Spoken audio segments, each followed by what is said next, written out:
আসসালামু আলাইকুম। গত ভিডিওতে যে নিভোর কথা বলা হয়েছিল, নিভো খুব পচা ছেলে, এই হচ্ছে সেই নিভো। সো নিভো হচ্ছে বাই বর্ন ব্রিটিশ, বাট আরেকটা সিটিজেনশিপ হচ্ছে শ্রীলঙ্কার। সো আমি নিভোকে দিয়ে আজকে কিছু কথা বলাবো। নিভো সে আমি তোমাকে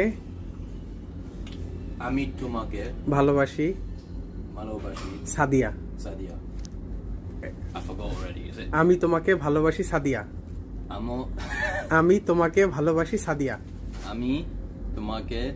ভালোবাসি Palabashi. সাদিয়া। Sadia. টুগেদার, আমি তোমাকে ভালোবাসি Sadia. Ami. Tomake. Tomake. Oh, dude, I can't. I'm bad. আমি তোমাকে ভালোবাসি সাদিয়া। Ami. Tomake. ভালোবাসি Sadia. Palabashi. Sadia. Again. Ami. Tomake. Palabashi. Sadia. Sadia কে সেটা আমি জানি না,